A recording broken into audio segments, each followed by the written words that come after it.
विवेक में प्रिय वचन कहकर माता को संतुष्ट किया।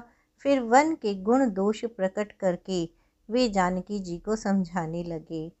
माता के सामने सीता जी से कुछ कहने में सकुचाते हैं, पर मन में यह समझकर कि यह समय ऐसा ही है, वे बोले, हे राजकुमारी, मेरी सिखावन सुनो।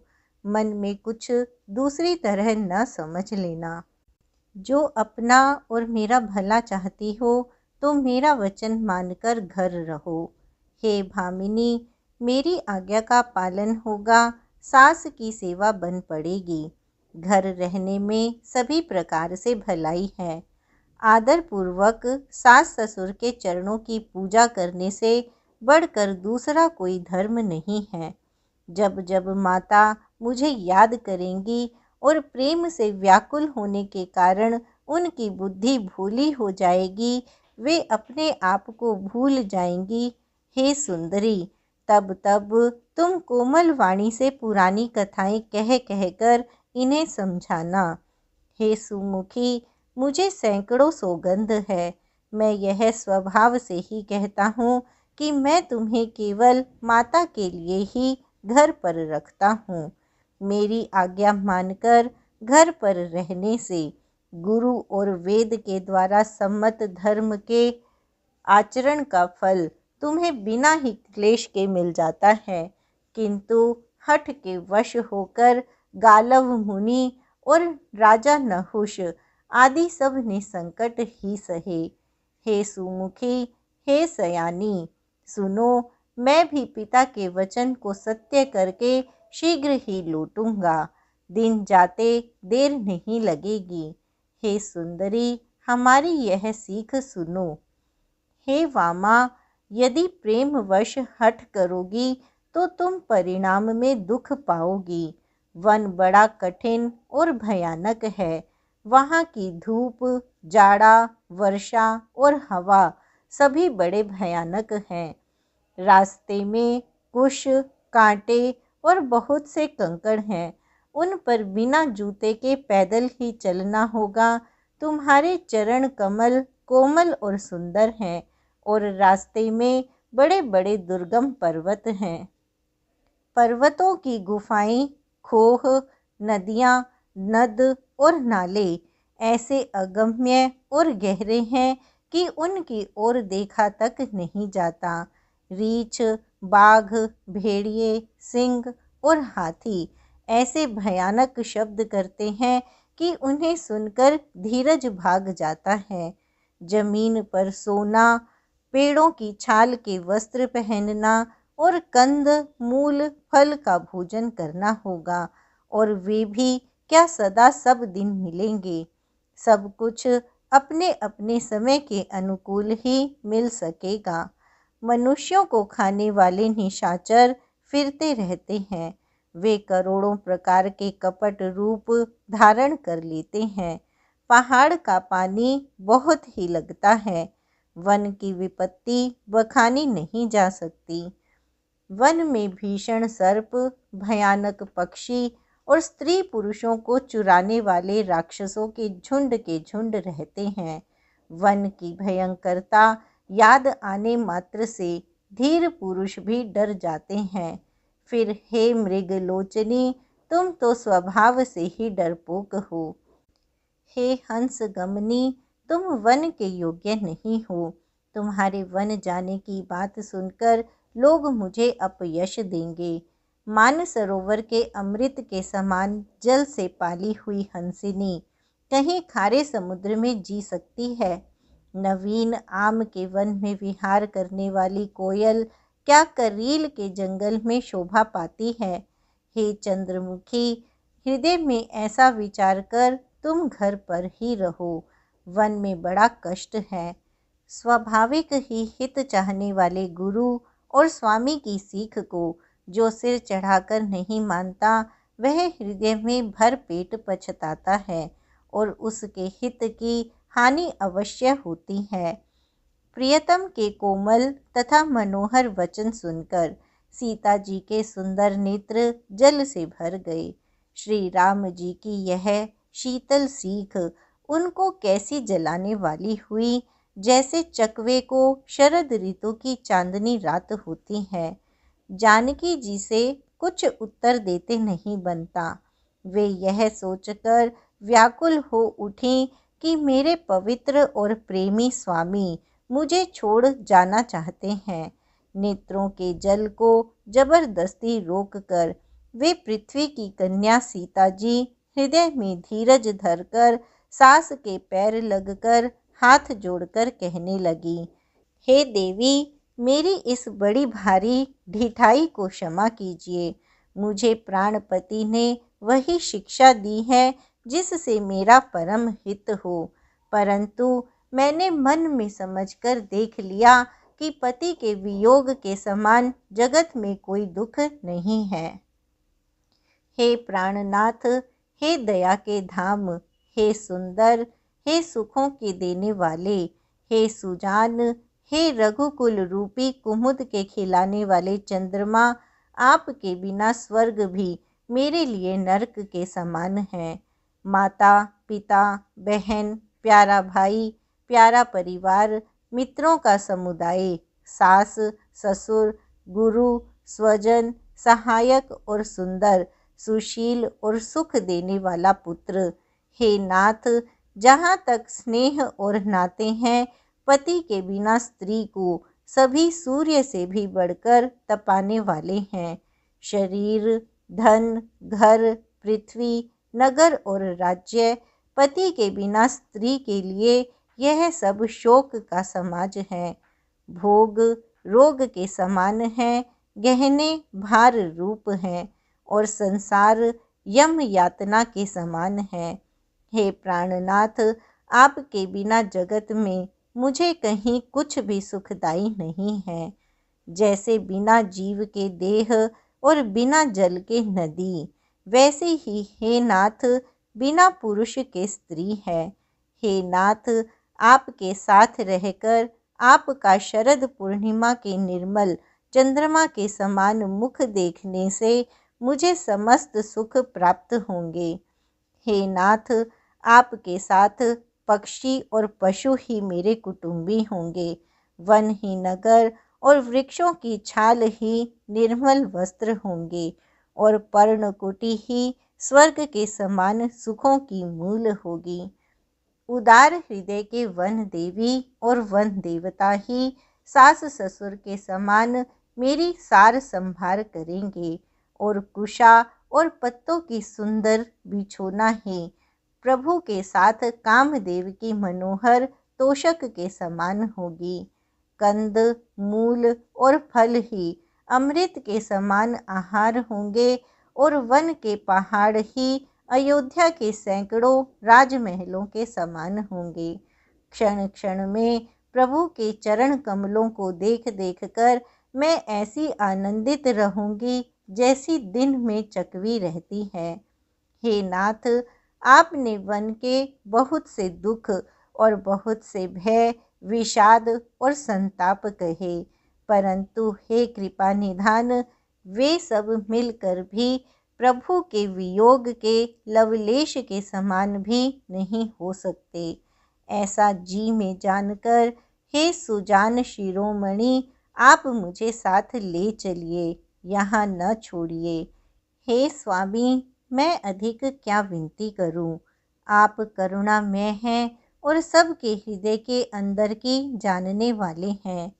हे दीन बंधु, हे सुंदर, हे सुख देने वाले, हे शील और प्रेम के भंडार, यदि अवधि तक मुझे अयोध्या में रखते हैं तो जान लीजिए कि मेरे प्राण नहीं रहेंगे। क्षण क्षण में आपके चरण कमलों को देखते रहने से मुझे मार्ग चलने में थकावट न होगी। हे प्रियतम, मैं सभी प्रकार से आपकी सेवा करूंगी और मार्ग चलने से होने वाली सारी थकावट को दूर कर दूंगी। आपके पैर धोकर पेड़ों की छाया में बैठकर मन में प्रसन्न होकर हवा करूंगी। पसीने की बूंदों सहित श्याम शरीर को देखकर प्राणपति के दर्शन करते हुए दुख के लिए मुझे अवकाश ही कहाँ रहेगा। समतल भूमि पर घास और पेड़ों के पत्ते बिछाकर यह दासी रात भर आपके चरण दबावेगी। बार बार आपकी कोमल मूर्ति को देखकर मुझको गर्म हवा भी न लगेगी। प्रभु के साथ रहते मेरी ओर देखने वाला कौन है? अर्थात कोई नहीं देख सकता। जैसे सिंह की स्त्री सिंहनी को खरगोश और सियार नहीं देख सकते, मैं सुकुमारी हूँ और नाथ वन के योग्य हैं। आपको तो तपस्या उचित है और मुझको विषय भोग। ऐसे कठोर वचन सुनकर भी जब मेरा हृदय न फटा, तो हे प्रभु, ये पामर प्राण आपके वियोग का भीषण दुख सहेंगे। ऐसा कहकर सीता जी बहुत ही व्याकुल हो गईं। वे वचन के वियोग को भी न संभाल सकीं। उनकी यह दशा देखकर श्री रघुनाथ जी ने अपने जी में जान लिया कि हठपूर्वक इन्हें यहाँ रखने से ये प्राणों को न रखेंगी। तब कृपालु सूर्यकुल के स्वामी श्री रामचंद्र जी ने कहा कि सोच छोड़कर मेरे साथ वन को चलो। आज विषाद करने का अवसर नहीं है, तुरंत वन गमन की तैयारी करो। श्री रामचंद्र जी ने प्रिय वचन कहकर प्रियतमा सीता जी को समझाया। फिर माता के पैरों लगकर आशीर्वाद प्राप्त किया। माता ने कहा, बेटा, जल्दी लौटकर प्रजा के दुख को मिटाना और यह निष्ठुर माता तुम्हें भूल न जाए। हे विधाता, क्या मेरी दशा भी फिर पलटेगी? क्या अपने नेत्रों से मैं इस मनोहर जोड़ी को फिर देख पाऊंगी? हे पुत्र, वह सुंदर दिन और शुभ घड़ी कब होगी जब तुम्हारी जननी जीते जी तुम्हारा चांद सा मुखड़ा फिर देखेगी? हे तात, वत्स कहकर, लाल कहकर, रघुपति कहकर, रघुवर कहकर मैं फिर कब तुम्हें बुलाकर हृदय से लगाऊंगी और हर्षित होकर तुम्हारे अंगों को देखूंगी। यह देखकर कि माता स्नेह के मारे अधीर हो गई हैं और इतनी अधिक व्याकुल हैं कि मुंह से वचन नहीं निकलता, श्री रामचंद्र जी ने अनेक प्रकार से उन्हें समझाया। वह समय और स्नेह वर्णन नहीं किया जा सकता। तब जानकी जी सास के पांव लगी और बोली, हे माता, सुनिए, मैं बड़ी ही अभागिनी हूँ। आपकी सेवा करने के समय देव ने मुझे वनवास दे दिया, मेरा मनोरथ सफल न किया। आप क्षोभ का त्याग कर दें, परंतु कृपा न छोड़िएगा। कर्म की गति कठिन है, मुझे भी कुछ दोष नहीं है। सीता जी के वचन सुनकर सास व्याकुल हो गई। उनकी दशा को मैं किस प्रकार बखान कर कहूँ। उन्होंने सीता जी को बार बार हृदय से लगाया और धीरज धरकर शिक्षा दी और आशीर्वाद दिया कि जब तक गंगा जी और यमुना जी में जल की धारा बहे, तब तक तुम्हारा सुहाग अचल रहे। सीता जी को सास ने अनेक प्रकार से आशीर्वाद और शिक्षाएं दी और सीता जी बड़े ही प्रेम से बार बार चरण कमलों में सिर नवाकर चलीं। जब लक्ष्मण जी ने ये समाचार पाए, तब वे व्याकुल होकर उदास मुंह उठ दौड़े। शरीर कांप रहा है, रोमांच हो रहा है, नेत्र आंसुओं से भरे हैं। प्रेम से अत्यंत अधीर होकर उन्होंने श्री राम जी के चरण पकड़ लिए। वे कुछ कह नहीं सकते, खड़े खड़े देख रहे हैं। ऐसे दीन हो रहे हैं मानो जल से निकाले जाने पर मछली दीन हो रही हो। हृदय में यह सोच है कि हे विधाता, क्या होने वाला है? क्या हमारा सब सुख और पुण्य पूरा हो गया? मुझको श्री रघुनाथ जी क्या कहेंगे? घर पर रखेंगे या साथ ले चलेंगे? श्री रामचंद्र जी ने भाई लक्ष्मण को हाथ जोड़े और शरीर तथा घर सभी से नाता तोड़े हुए खड़े देखा। तब नीति में निपुण और शील, स्नेह, सरलता और सुख के समुद्र श्री रघुनाथ जी ने वचन बोले। हे तात, परिणाम में होने वाले आनंद को हृदय में समझकर तुम प्रेमवश अधीर मत हो। जो लोग माता, पिता, गुरु और स्वामी की शिक्षा को स्वाभाविक ही सिर चढ़ाकर उसका पालन करते हैं, उन्होंने ही जन्म लेने का लाभ पाया है, नहीं तो जगत में जन्म व्यर्थ ही है।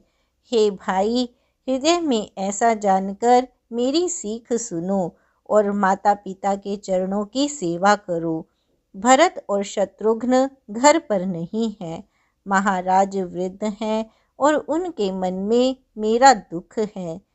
इस अवस्था में मैं तुमको साथ लेकर वन जाऊं तो अयोध्या सभी प्रकार से अनाथ हो जाएगी।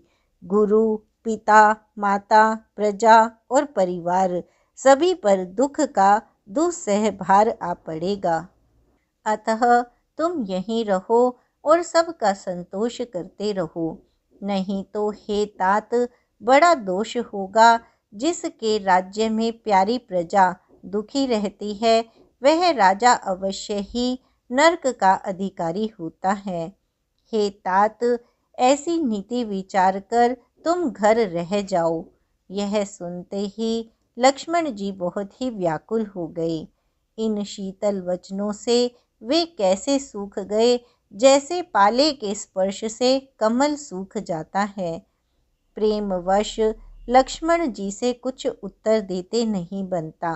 उन्होंने व्याकुल होकर श्री राम जी के चरण पकड़ लिए और कहा, हे नाथ, मैं दास हूँ और आप स्वामी हैं, अतः आप मुझे छोड़ ही दें तो मेरा क्या वश है। हे स्वामी, आपने मुझे सीख तो बड़ी अच्छी दी है, पर मुझे अपनी कायरता से वह मेरे लिए अगम लगी। शास्त्र और नीति के तो वे ही श्रेष्ठ पुरुष अधिकारी हैं जो धीर हैं और धर्म की धुरी को धारण करने वाले हैं। मैं तो प्रभु आपके स्नेह में पला हुआ छोटा बच्चा हूँ। कहीं हंस भी मंदराचल या सुमेरु पर्वत को उठा सकते हैं। हे नाथ, स्वभाव से ही कहता हूँ, आप विश्वास करें, मैं आपको छोड़कर गुरु, पिता, माता किसी को भी नहीं जानता। जगत में जहाँ तक स्नेह का संबंध, प्रेम और विश्वास है, जिनको स्वयं वेद ने गाया है, हे स्वामी, हे दीन बंधु, हे सबके हृदय के अंदर की जानने वाले, मेरे तो वे सब कुछ केवल आप ही हैं।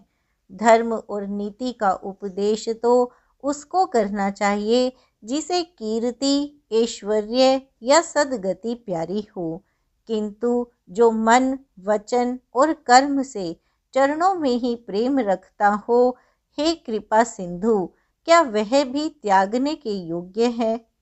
दया के समुद्र श्री रामचंद्र जी ने भले भाई के कोमल और नम्रता युक्त वचन सुनकर और उन्हें स्नेह के कारण डरे हुए जानकर हृदय से लगाकर समझाया और कहा, हे भाई, जाकर माता से विदा मांग आओ और जल्दी वन को चलो।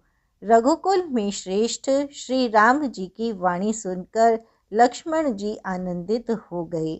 बड़ी हानि दूर हो गई और बड़ा लाभ हुआ।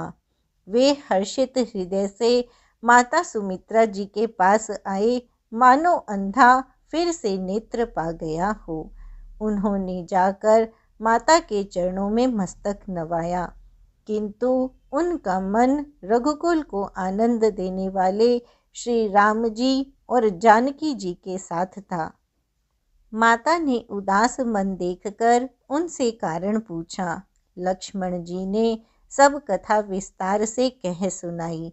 सुमित्रा जी कठोर वचनों को सुनकर ऐसी सहम गई जैसे हिरनी चारों ओर वन में आग लगी देखकर सहम जाती है। लक्ष्मण ने देखा कि आज अब अनर्थ हुआ, ये स्नेहवश काम बिगाड़ देंगी, इसलिए वे विदा मांगते हुए डर के मारे सकुचाते हैं और मन ही मन सोचते हैं कि हे विधाता, माता साथ जाने को कहेंगी या नहीं। सुमित्रा जी ने श्री राम जी और श्री सीता जी के रूप, सुंदरशील और स्वभाव को समझकर और उन पर राजा का प्रेम देखकर अपना सिर पीटा और कहा कि पापिनी कैकेयी ने बुरी तरह घात लगाया। परंतु कुसमय जानकर धैर्य धारण किया और स्वभाव से ही हित चाहने वाली सुमित्रा जी कोमल वाणी से बोली, हे तात, जानकी जी तुम्हारी माता हैं और सब प्रकार से स्नेह करने वाले श्री रामचंद्र जी तुम्हारे पिता हैं। जहाँ श्री राम जी का निवास हो वहीं अयोध्या है, जहाँ सूर्य का प्रकाश हो वहीं दिन है। यदि निश्चय ही सीता राम वन को जाते हैं तो अयोध्या में तुम्हारा कुछ भी काम नहीं है। गुरु, पिता, माता, भाई, देवता और स्वामी, इन सब की सेवा प्राण के समान करनी चाहिए। फिर श्री रामचंद्र जी तो प्राणों के भी प्रिय हैं, हृदय की भी जीवन है और सभी के स्वार्थ रहित सखा हैं। जगत में जहाँ तक पूजनीय और परम प्रिय लोग हैं, वे सब राम जी के नाते से ही मानने योग्य हैं। हृदय में ऐसा जानकर हे तात, उनके साथ वन जाओ और जगत में जीने का लाभ उठाओ। मैं बलिहारी जाती हूँ।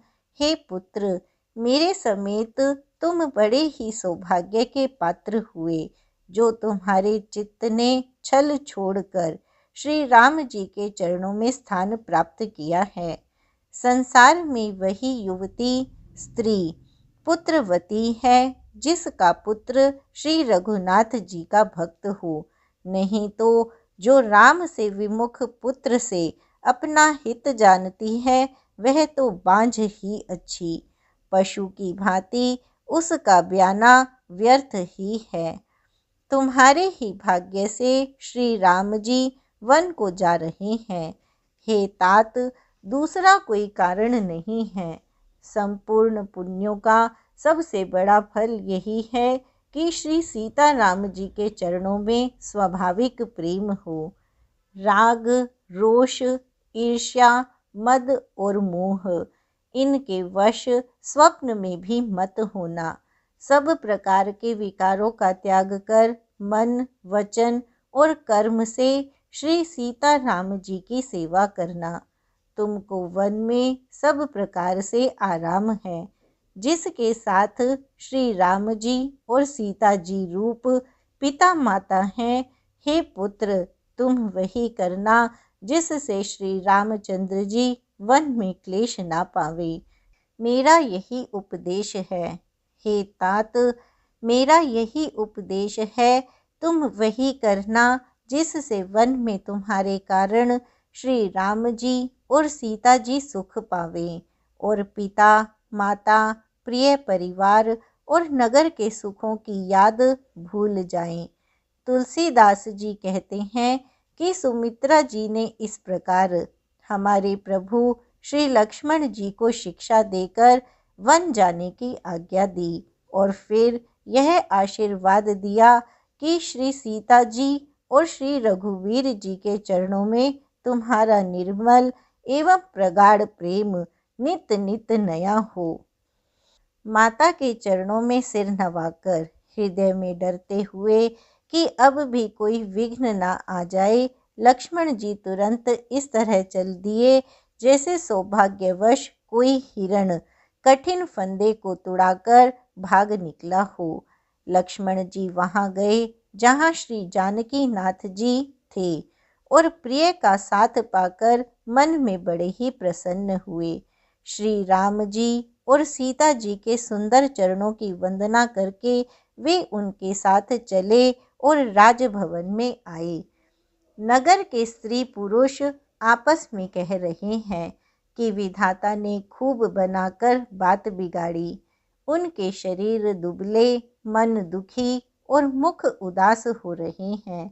वे ऐसे व्याकुल हैं जैसे शहद छीन लिए जाने पर शहद की मक्खियां व्याकुल हों।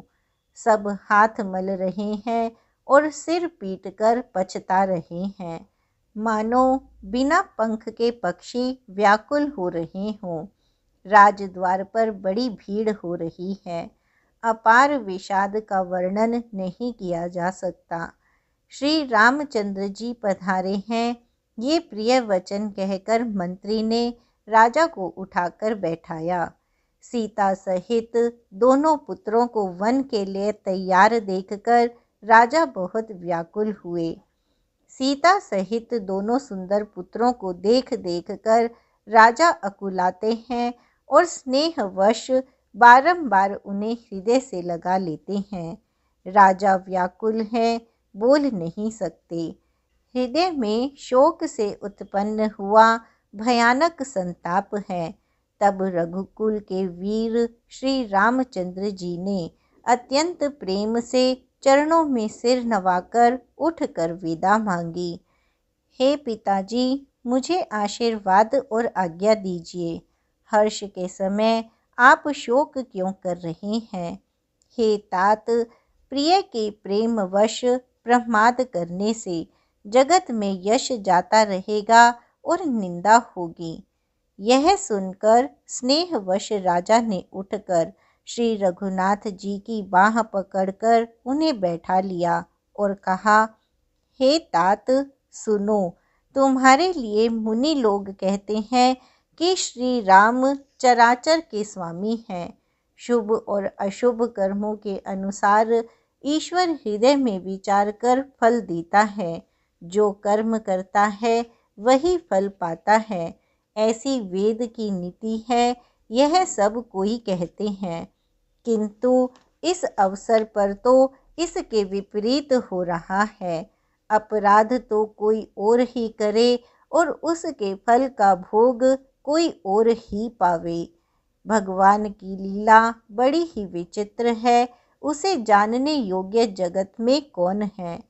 राजा ने इस प्रकार श्री रामचंद्र जी को रखने के लिए छल छोड़कर बहुत से उपाय किए, पर जब उन्होंने धर्म धुरंधर, धीर और बुद्धिमान श्री राम जी का रुख देख लिया और वे रहते हुए जान न पड़े, तब राजा ने सीता जी को हृदय से लगा लिया और बड़े प्रेम से बहुत प्रकार की शिक्षा दी। वन के दुस्सह दुख कहकर सुनाए, फिर सास, ससुर और पिता के सुखों को समझाया। परंतु सीता जी का मन श्री रामचंद्र जी के चरणों में अनुरक्त था, इसलिए उन्हें घर अच्छा नहीं लगा और न वन भयानक लगा। फिर और सब लोगों ने भी वन में विपत्तियों की अधिकता बता बताकर सीता जी को समझाया। मंत्री सुमंत्र जी की पत्नी और गुरु वशिष्ठ जी की स्त्री अरुंधति जी तथा और भी चतुर स्त्रियां स्नेह के साथ कोमल वाणी से कहती हैं कि तुमको तो राजा ने वनवास दिया नहीं है, इसलिए जो ससुर, गुरु और सास कहे तुम तो वही करो। यह शीतल, हितकारी, मधुर और कोमल सीख सुनने पर सीता जी को अच्छी नहीं लगी। वे इस प्रकार व्याकुल हो गईं, मानो शरद ऋतु के चंद्रमा की चांदनी लगते ही चकई व्याकुल हो उठती हो। सीता जी संकोचवश उत्तर नहीं देती। इन बातों को सुनकर कैकेयी तमक कर उठी। उसने मुनियों के वस्त्र, आभूषण और बर्तन लाकर श्री रामचंद्र जी के आगे रख दिए और कोमल वाणी से कहा, हे रघुवीर, राजा को तुम प्राणों के समान प्रिय हो। प्रेमवश दुर्बल हृदय के राजा शील और स्नेह नहीं छोड़ेंगे। पुण्य, सुंदर यश और परलोक चाहे नष्ट हो जाए, पर तुम्हें वन जाने को वे कभी न कहेंगे। ऐसा विचार कर जो तुम्हें अच्छा लगे वही करो। माता की सीख सुनकर श्री रामचंद्र जी ने बड़ा सुख पाया, परंतु राजा को ये वचन बाण के समान लगे। वे सोचने लगे, अब भी अभागे प्राण क्यों नहीं निकलते।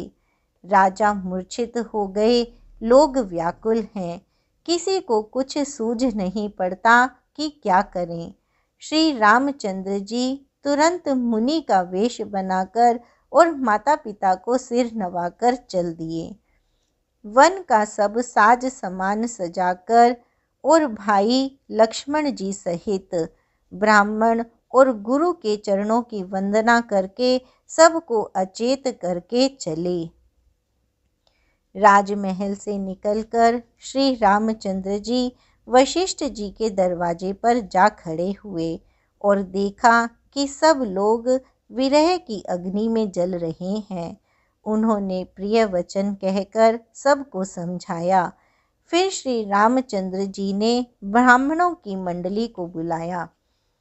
गुरु जी से कहकर उन सबको वर्षासन दिए और आदर, दान तथा विनय से उन्हें वश में कर लिया। फिर याचकों को दान और मान देकर संतुष्ट किया तथा मित्रों को पवित्र प्रेम से प्रसन्न किया।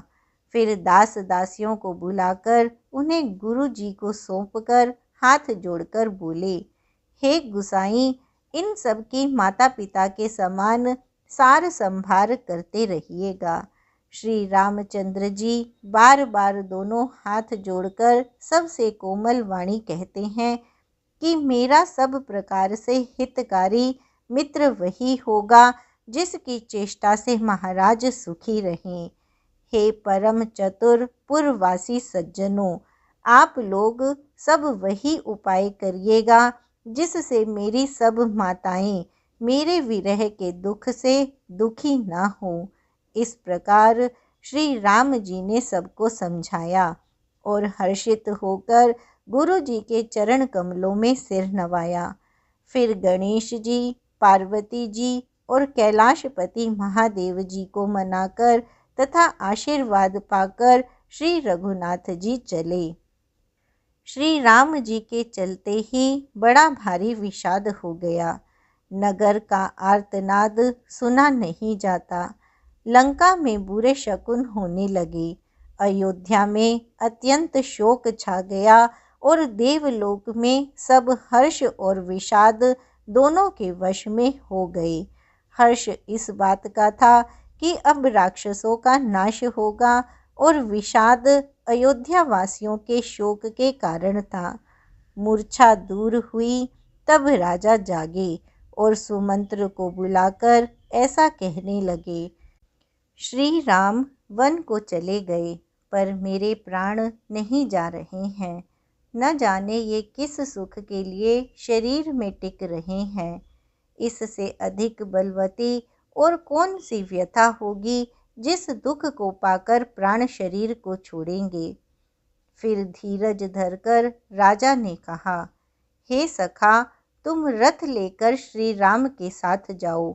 अत्यंत सुकुमार दोनों कुमारों को और सुकुमारी जानकी को रथ में चढ़ाकर वन दिखलाकर 4 दिन के बाद लौट आना। यदि धैर्यवान दोनों भाई न लौटे, क्योंकि श्री रघुनाथ जी प्रण के सच्चे और दृढ़ता से नियम का पालन करने वाले हैं, तो तुम हाथ जोड़कर विनती करना कि हे प्रभो, जनक कुमारी सीता जी को तो लौटा दीजिए। जब सीता वन को देखकर डरे, तब मौका पाकर मेरी यह सीख उनसे कहना कि तुम्हारे सास और ससुर ने ऐसा संदेश कहा है कि हे पुत्री, तुम लौट चलो। वन में बहुत क्लेश है। कभी पिता के घर, कभी ससुराल, जहाँ तुम्हारी इच्छा हो वहीं रहना। इस प्रकार तुम बहुत से उपाय करना। यदि सीता जी लौट आई तो मेरे प्राणों को सहारा हो जाएगा, नहीं तो अंत में मेरा मरण ही होगा। विधाता के विपरीत होने पर कुछ वश नहीं चलता। हाँ, राम, लक्ष्मण और सीता को लाकर दिखाओ। ऐसा कहकर राजा मूर्छित होकर पृथ्वी पर गिर पड़े। सुमंत्र जी राजा की आज्ञा पाकर सिर नवाकर और बहुत जल्दी रथ जुड़वाकर वहां गए जहां नगर के बाहर सीता जी सहित दोनों भाई थे। तब वहां पहुंचकर सुमंत्र ने राजा के वचन श्री रामचंद्र जी को सुनाए और विनती करके उनको रथ पर चढ़ाया। सीता जी सहित दोनों भाई रथ पर चढ़कर हृदय में अयोध्या को सिर नवाकर चले।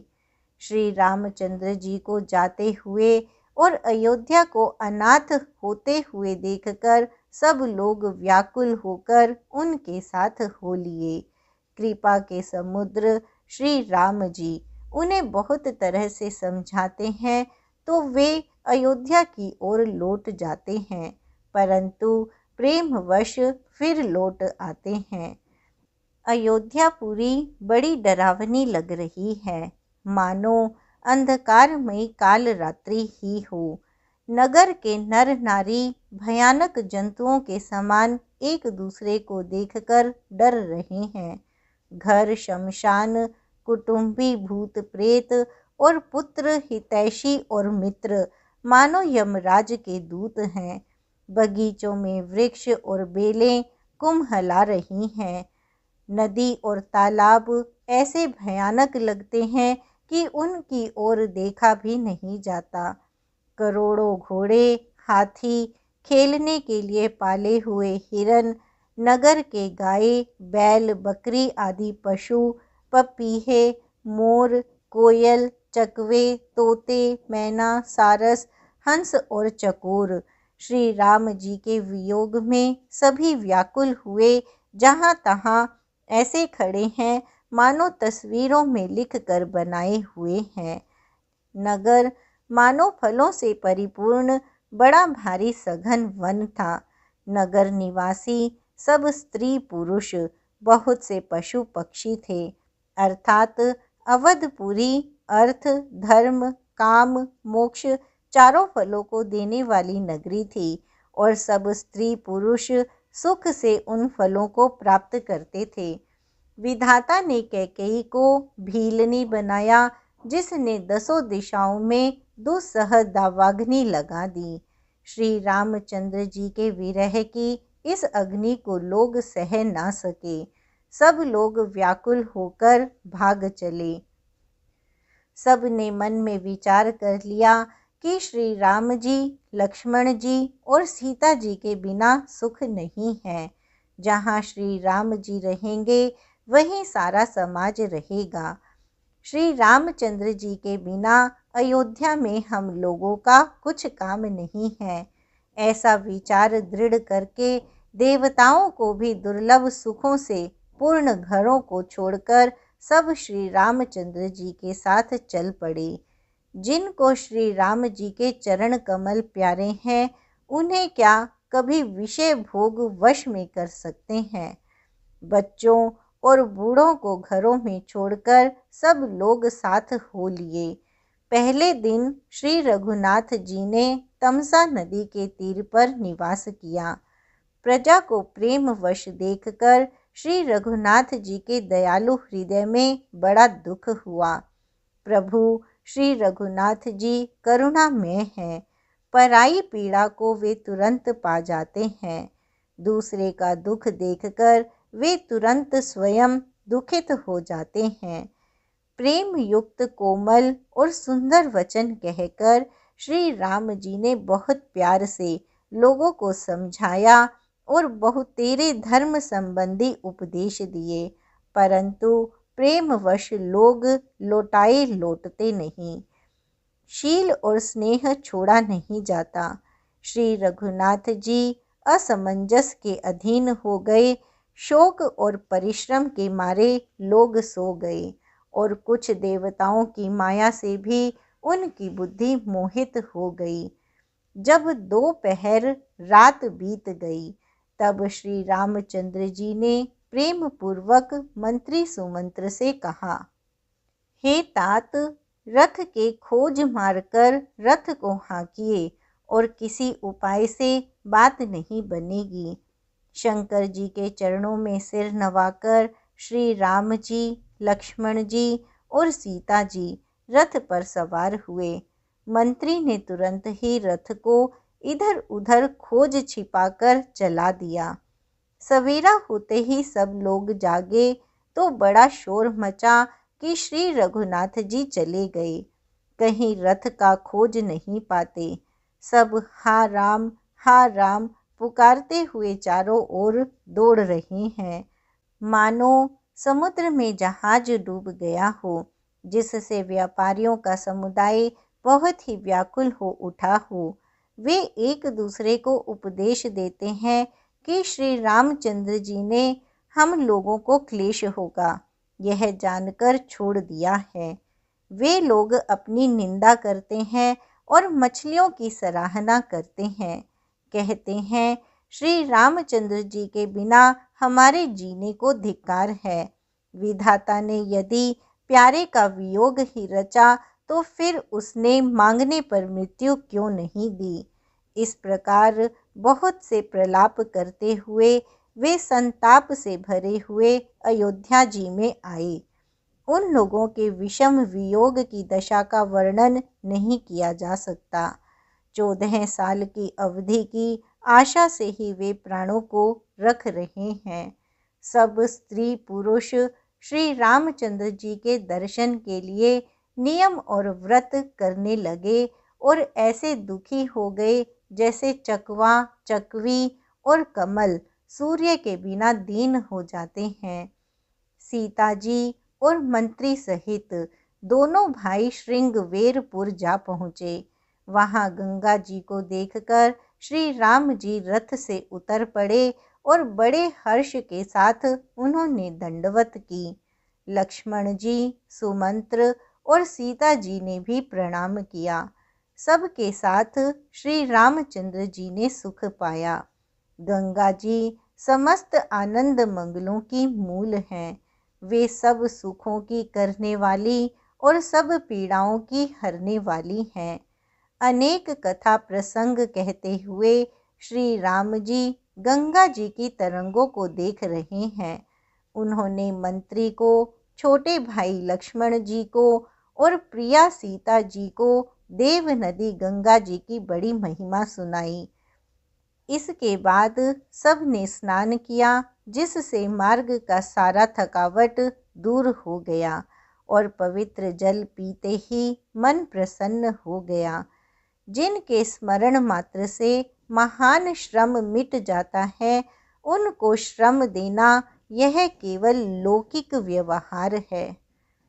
शुद्ध सच्चिदानंद कंद स्वरूप सूर्य कुल के ध्वजा रूप भगवान श्री रामचंद्र जी मनुष्यों के सदृश ऐसे चरित्र करते हैं जो संसार रूपी समुद्र के पार उतरने के लिए पुल के समान है। जब निषाद राज गुह ने यह खबर पाई, तब आनंदित होकर उसने अपने प्रियजनों और भाई बंधुओं को बुला लिया और भेंट देने के लिए फल, मूल, कंद लेकर और उन्हें भारों में भरकर मिलने के लिए चला। उसके हृदय में हर्ष का पार नहीं था। दंडवत करके भेंट सामने रखकर वह अत्यंत प्रेम से प्रभु को देखने लगा। श्री रघुनाथ जी ने स्वाभाविक स्नेह के वश होकर उसे अपने पास बैठाकर कुशल पूछी। निषाद राज ने उत्तर दिया, हे नाथ, आपके चरण कमल के दर्शन से ही कुशल हैं। आज मैं भाग्यवान पुरुषों की गिनती में आ गया। हे देव, यह पृथ्वी, धन और घर सब आपका है। मैं तो परिवार सहित आपका नीच सेवक हूँ। अब कृपा करके श्रृंगवेरपुर में पधारिए और इस दास की प्रतिष्ठा बढ़ाइए, जिससे सब लोग मेरे भाग्य की बढ़ाई करें। श्री रामचंद्र जी ने कहा, हे सुजान सखा, तुमने जो कुछ कहा सब सत्य है, परंतु पिताजी ने मुझको और ही आज्ञा दी है। उनके आज्ञानुसार मुझे 14 वर्ष तक मुनियों का व्रत और वेश धारण कर और मुनियों के योग्य आहार करते हुए वन में ही बसना है। गांव के भीतर निवास करना उचित नहीं है। यह सुनकर गुह को बड़ा दुख हुआ। श्री राम जी, लक्ष्मण जी और सीता जी के रूप को देखकर गांव के स्त्री पुरुष प्रेम के साथ चर्चा करते हैं। कोई कहती है, हे सखी, कहो तो वे माता पिता कैसे हैं जिन्होंने ऐसे सुंदर सुकुमार बालकों को वन में भेज दिया है। कोई एक कहते हैं, राजा ने अच्छा ही किया, इसी बहाने हमें भी ब्रह्मा ने नेत्रों का लाभ दिया। तब निषाद राज ने हृदय में अनुमान किया तो अशोक के पेड़ को उनके ठहरने के लिए मनोहर समझा। उसने श्री रघुनाथ जी को ले जाकर वह स्थान दिखाया। श्री रामचंद्र जी ने देखकर कहा कि यह सब प्रकार से सुंदर है। पूर्ववासी लोग वंदना करके अपने अपने घर लौटे और श्री रामचंद्र जी संध्या करने पधारे। गुह ने इसी बीच कुश और कोमल पत्तों की कोमल और सुंदर साथरी सजाकर बिछा दी और पवित्र, मीठे और कोमल देख देख कर दोनों में भर भर कर फल मूल और पानी रख दिया। अपने हाथ से फल मूल दोनों में भर भर कर रख दिए। सीता जी, सुमंत्र जी और भाई लक्ष्मण जी सहित कंद मूल फल खाकर रघुकुल मणि श्री रामचंद्र जी लेट गए। भाई लक्ष्मण जी उनके पैर दबाने लगे। फिर प्रभु श्री रामचंद्र जी को सोते जानकर लक्ष्मण जी उठे और कोमल वाणी से मंत्री सुमंत्र जी को सोने के लिए कहकर वहां से कुछ दूर पर धनुष बाण से सजकर वीरासन से बैठकर जागने लगे। गुह ने विश्वास पात्र पहरेदारों को बुलाकर अत्यंत प्रेम से जगह जगह नियुक्त कर दिया और आप कमर में तरकस बांधकर तथा धनुष पर बाण चढ़ाकर लक्ष्मण जी के पास जा बैठा। प्रभु को जमीन पर सोते देखकर प्रेमवश निषाद राज के हृदय में विषाद हो आया। उसका शरीर पुलकित हो गया और नेत्रों से प्रेमाश्रुओं का जल बहने लगा। वह प्रेम सहित लक्ष्मण जी से वचन कहने लगा। महाराज दशरथ जी का महल तो स्वभाव से ही सुंदर है।